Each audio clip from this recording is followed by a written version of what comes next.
আবহাওয়া দপ্তরের বড় আপডেট। নভেম্বরের শেষে নয়, নভেম্বরের মাঝামাঝি তাপমাত্রা কমতে শুরু করবে এ রাজ্যে। আর শীতের আমেজ যেটা একেবারে পশ্চিমের দিকের কিছু জেলায় সাময়িক শীতের আমেজ এসেছে, সেই শীতের আমেজ রাজ্য জুড়ে এই নভেম্বরের মাঝামাঝি পড়তে পারে, এমনটাই পূর্বাভাস আবহাওয়া দপ্তরের।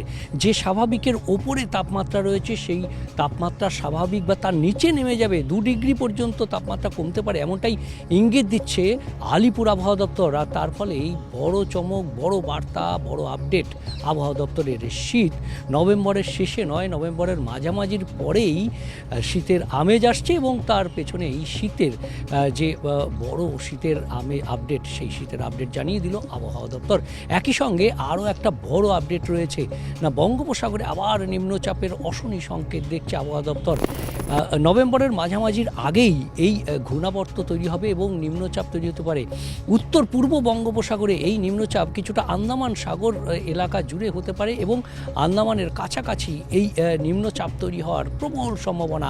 এখন এই নিম্নচাপ কোন দিকে যায় তার উপর নির্ভর করছে যে এই নভেম্বরের মাঝামাঝি যে শীতের একটা আমেজ আসতে চলেছে, উত্তরে হাওয়া বইতে চলেছে, সেই হাওয়াতে আবার বাধা আসবে না তো, সেই প্রশ্নও এই কারণেই উঠছে। কারণ একদিকে যেমন বিপরীত ঘূর্ণাবর্তের ফলে কিছুটা হলেও উত্তরে হাওয়ার দাপট কিছুটা হলেও বাড়তে পারে এই নভেম্বরের মাঝামাঝি, অর্থাৎ 14 তারিখের পর থেকে 15 তারিখ থেকে এই উত্তরে হাওয়ার একটা প্রভাব দেখা যাবে।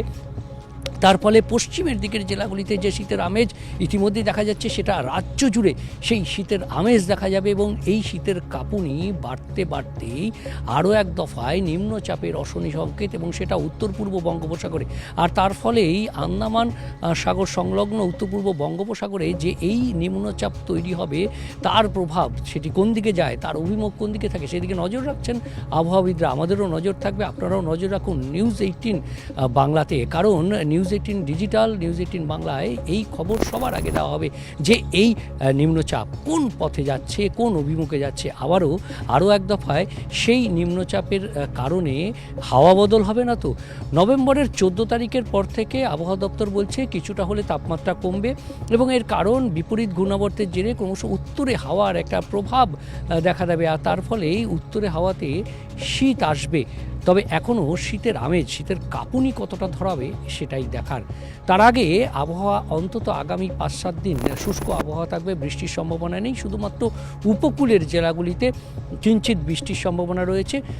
পূর্ব মেদিনীপুর এবং দক্ষিণ 24 পরগনায় রবিবার বৃষ্টির সম্ভাবনা রয়েছে জগদ্ধাত্রী পুজোর নবমীর দিনে, এবং সেই দিনেই উত্তরের দিকে অর্থাৎ দার্জিলিং, কালিম্পং এবং কিছুটা জলপাইগুড়িতে রবিবারের পর থেকে এই সম্ভাবনা। রবিবার, সোমবার, মঙ্গলবার এই 3 দিনই দার্জিলিং, কালিম্পংয়ে যেমন হালকা বৃষ্টির একটা সামান্য সম্ভাবনা থাকছে, তেমনি জলপাইগুড়িতেও মঙ্গলবার হালকা বৃষ্টির সামান্য সম্ভাবনা থাকছে। এছাড়া বাকি রাজ্যে কোথাও বৃষ্টির সম্ভাবনা নেই, শুধুমাত্র শুষ্ক আবহাওয়া থাকবে। বৃষ্টির সম্ভাবনা না থাকলেও একটা জলীয় বাষ্পের কারণে কোথাও কোথাও সকালের দিকে একটু কুয়াশা বা ধোঁয়াশার সৃষ্টি হতে পারে, এমনটাই পূর্বাভাস আবহাওয়া দপ্তরের। আরও একবার জানিয়ে দিই আলিপুর আবহাওয়া দপ্তরের বড় আপডেট, মৌসুম ভবনের বড় আপডেট, যে শীত এ রাজ্যে শীতের আমেজ বলা ভালো, উত্তরে হাওয়া ঢুকতে চলেছে 14 তারিখের পর 15ই নভেম্বর থেকে। আর তার ফলে নভেম্বরের মাঝামাঝিতেই শীতের আমেজ আসছে রাজ্যে। অন্যদিকে আরও একটা অশনি সংকেত, কারণ উত্তর পূর্ব বঙ্গোপসাগরে তৈরি হতে চলেছে নিম্নচাপ। কোন দিকে যায় নিম্নচাপ, নজর তো আপনাদের থাকবে নিউজ 18 ডিজিটালে, কারণ আমরা সবার আগে সব আপডেট জানাবো।